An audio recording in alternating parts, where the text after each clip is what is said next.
ಏನು ಸ್ಮಾರ್ಟ್ ಲೂಟಿ ಹಗರಣ ವಿಚಾರಕ್ಕೆ ಸಂಬಂಧಪಟ್ಟಂತೆ ಪವರ್ ಟಿವಿ ಪವರ್ಫುಲ್ ವರದಿಯನ್ನ ಬಿತ್ತರಿಸಿತ್ತು.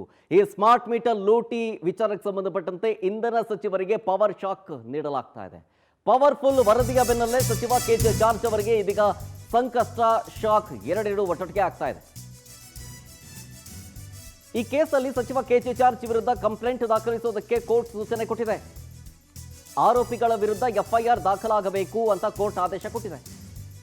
ಲೋಕಾಯುಕ್ತ ಪೊಲೀಸರಿಗೆ ಜನಪ್ರತಿನಿಧಿಗಳ ಕೋರ್ಟ್ ಈ ರೀತಿಯ ಸೂಚನೆಯನ್ನು ಕೊಟ್ಟಿರೋದು.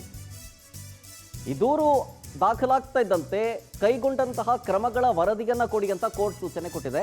ಅದಕ್ಕೂ ಒಂದು ಕಾಲಾವಧಿಯನ್ನು ನಿಗದಿ ಮಾಡಿದೆ. ಆಗಸ್ಟ್ 11ನೇ ತಾರೀಕು ತನಕ 11ನೇ ತಾರೀಕು ವರದಿಯನ್ನ ಕೊಡಿ ಅಂತ ಕೋರ್ಟ್ ಕೇಳ್ತಾ ಇದೆ. ಸ್ಮಾರ್ಟ್ ಮೀಟರ್ ಲೂಟಿ ಬಯಲಿಗೆಳೆದಿತ್ತು ನಿಮ್ಮ ಪವರ್ ಟಿವಿ. ಇದಕ್ಕೆ ಸಂಬಂಧಪಟ್ಟಂತೆ ಹಲವರು ಧ್ವನಿಗೂಡಿಸಿದ್ರು. ಜೊತೆಗೆ ಬಿಜೆಪಿಯ ನಾಯಕರು ಕೂಡ ಕೋರ್ಟ್ ಬಿಟ್ಟಿಲ್ಲೇ ಇರಿದ್ರು. ಎಲ್ಲ ಬೆಳವಣಿಗೆಗಳ ನಂತರ ಈಗ ಕೋರ್ಟ್ ಎಫ್ಐಆರ್ ದಾಖಲು ಮಾಡಬೇಕು ಅಂತ ಆದೇಶ ಕೊಟ್ಟಿದೆ. ಎಫ್ಐಆರ್ ದಾಖಲು ಮಾಡಿಕೊಂಡು ಅದರ ವರದಿ, ನೀವು ತೆಗೆದುಕೊಂಡಂತಹ ಕ್ರಮ ಜೊತೆಗೆ ಇದರ ವರದಿಯನ್ನ ಆಗಸ್ಟ್ 11ನೇ ತಾರೀಕು ಸಲ್ಲಿಸಿ ಅಂತ ಕೋರ್ಟ್ ಸೂಚನೆ ಕೊಟ್ಟಿದೆ. ಪವರ್ ಟಿವಿಯ ವರದಿಯ ಬೆನ್ನಲ್ಲೇ ಈಗ ಸಚಿವರಿಗೆ ಶಾಕ್ ಎದುರಾಗ್ತಾ ಇದೆ. ಏನಾಗಬಹುದು ಅನ್ನೋದು ಕುತೂಹಲಕ್ಕೆ ಕಾರಣವಾಗ್ತಾ ಇದೆ. ಆರೋಪಿಗಳ ವಿರುದ್ಧ ಎಫ್ಐಆರ್ ದಾಖಲಾಗಬೇಕು ಅಂತ ಕೋರ್ಟ್ ಆದೇಶ ಕೊಟ್ಟಿರೋದ್ರಿಂದ ಲೋಕಾಯುಕ್ತ ಪೊಲೀಸರ ಹೆಗಲಿಗೆ ಬಿದ್ದಿದೆ. ಈಗ ಜನಪ್ರತಿನಿಧಿಗಳ ಕೋರ್ಟ್ ನ್ಯಾಯಮೂರ್ತಿ ಗಜಾನನ ಭಟ್ ಈ ಒಂದು ಆದೇಶವನ್ನು ಹೊರಡಿಸಿರೋದು. ಪ್ರಮುಖವಾಗಿ ಸಚಿವರಾದಂಥ ಕೆಜೆ ಜಾರ್ಜ್, ಗೌರವ್ ಗುಪ್ತಾ, ನಿರ್ದೇಶಕ ಎಚ್.ಜೆ. ರಮೇಶ್ಗೆ ಶಾಕ್ ಎದುರಾಗ್ತಾ ಇದೆ. ಮೂರು ಜನಕ್ಕೂ ಕೂಡ ಸ್ಮಾರ್ಟ್ ಮೀಟರ್ ಲೂಟಿ ಬಯಲಿಗೆಳೆದಿತ್ತು ನಿಮ್ಮ ಪವರ್ ಟಿವಿ. ದಾಖಲೆಗಳ ಸಮೇತ ಸುದ್ದಿ ಪ್ರಸಾರ ಮಾಡಿತ್ತು. ನಮ್ಮ ಸುದ್ದಿಯ ಬಳಿಕ ಬಿಜೆಪಿ ನಾಯಕರು ಕಂಪ್ಲೇಂಟ್ ಕೊಟ್ಟಿದ್ರು ಲೋಕಾಯುಕ್ತ ಹಾಗೂ ರಾಜ್ಯಪಾಲರಿಗೆ. ಈಗ ಕೋರ್ಟ್ ಸೂಚನೆ ಕೊಡ್ತಾ ಇದೆ ಎಫ್ಐಆರ್ ದಾಖಲು ಮಾಡಬೇಕು ಅಂತ. ಜೊತೆಗೆ ಹಗರಣ ನಡೆದಿದೆ, ಇದರ ಬಗ್ಗೆ ಯಾರೂ ಕೂಡ ಧ್ವನಿ ಎತ್ತುತ್ತಾ ಇಲ್ಲ ಅಂತೇಳಿ ಇದ್ರ ಬಗ್ಗೆ ಸುದ್ದಿಯನ್ನು ಪ್ರಸಾರ ಮಾಡಿತ್ತು.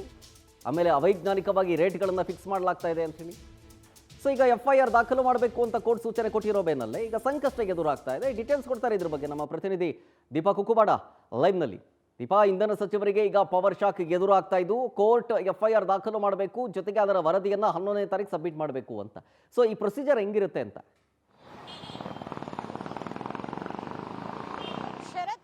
ರಾಜಶ್ರೀ ಕಂಪನಿಗೆ ಆಕ್ಟ್ಗಳು ಅಂದ್ರೆ ನಿಯಮಗಳನ್ನು ಉಲ್ಲಂಘಿಸಿ ಅವರಿಗೆ ಒಂದು ಟೆಂಡರ್ ಅನ್ನ ಕೊಡಲಾಗಿತ್ತು ಅನ್ನುವಂತಹ ನಿಟ್ಟಿನಲ್ಲಿ ಪವರ್ ಟಿವಿ ಸುದ್ದಿ ಮಾಡಿತ್ತು. ಆ ಸುದ್ದಿಯ ಬೆನ್ನಲ್ಲೇ ಬಿಜೆಪಿ ನಾಯಕರು ಎಚ್ಚೆತ್ಕೊಂಡ್ರು.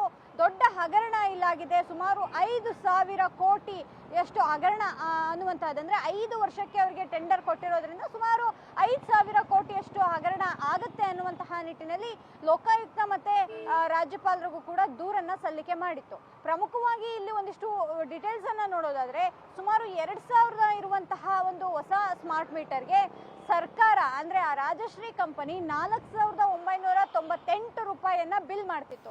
ಒಂದು ಸ್ಮಾರ್ಟ್ ಮೀಟರ್ಗೆ 2ರಷ್ಟು ಅಂದ್ರೆ ದುಪ್ಪಟ್ಟು ಹಣವನ್ನ ತೆಗೆದುಕೊಂಡು ಒಂದು ಸ್ಮಾರ್ಟ್ ಮೀಟರ್ ಅಳವಡಿಕೆ ಮಾಡ್ತಿದೆ ಅನ್ನುವಂತಹದ್ದು ಹೆಚ್ಚಿನದಾಗಿ ಅಂದ್ರೆ ಹೊಸದಾಗಿ ಹಾಕ್ಸುವಂತಹ ಸ್ಮಾರ್ಟ್ ಮೀಟರ್ಗಳನ್ನು ಹಾಕ್ಸುವಂತಹ ಮನೆ ಮಾಲೀಕರಿಗೆ ದೊಡ್ಡ ಮಟ್ಟಿನ ಹೊಡೆತ ಕೂಡ ಬೀಳ್ತಾ ಇತ್ತು.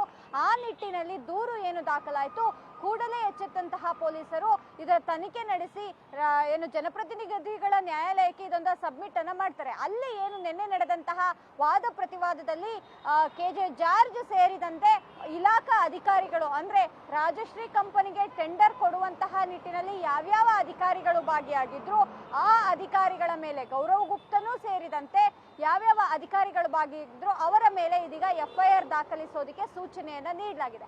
ಪ್ರಮುಖವಾಗಿ ಇದೀಗ ಎಫ್ಐಆರ್ ಆಗಿರೋದ್ರಿಂದ ದಾಖಲಿಸಿ ಅನ್ನುವಂತಹ ಸೂಚನೆಯನ್ನ ಕೋರ್ಟ್ ಕೊಟ್ಟಿರೋದ್ರಿಂದ ಒಂದಿಷ್ಟು ಸಂಕಷ್ಟ ಜಾರ್ಜ್ಗೂ ಕೂಡ ಎದುರಾಗುವಂತಹ ಸಾಧ್ಯತೆಗಳು ಹೆಚ್ಚಿದೆ. ಇದು ಕೇವಲ ಬೆರಳೆಣಿಕೆಯಷ್ಟು ಸ್ಮಾರ್ಟ್ ಮೀಟರು ಅಥವಾ 1 ವರ್ಷದ ಟೆಂಡರ್ ಅನ್ನುವಂತಹದ್ದಿದ್ರೆ ಏನು ಆಗ್ತಿರ್ಲಿಲ್ವೇನೋ, ಆದ್ರೆ 5 ವರ್ಷಗಳಿಗೆ ನೇರವಾಗಿ ಯಾವುದೇ ಟೆಂಡರ್ ಕರೆಯದೆ ಒಂದೇ ಕಂಪನಿಗೆ ಕೊಟ್ಟಿದ್ದಂತಹದ್ದು ಇಲ್ಲಿ ನಿಯಮಗಳನ್ನ ಗಾಳಿಗೆ ತೂರಿರೋದು ಸ್ಪಷ್ಟ ಆಗ್ತಿದೆ. ಹಾಗಾಗಿ ಕಾನೂನಿನ ಸಂಕಷ್ಟದಲ್ಲಿ ಸದ್ಯ ಜಾರ್ಜ್ ಮತ್ತೆ ಅವರ ಇಂಧನ ಇಲಾಖೆ ಅಧಿಕಾರಿಗಳು ಕೂಡ ಇರುವಂತಹದ್ದು. Sharath. Okay, thank you Deepa ಡೀಟೇಲ್ಸ್ಗಾಗಿ.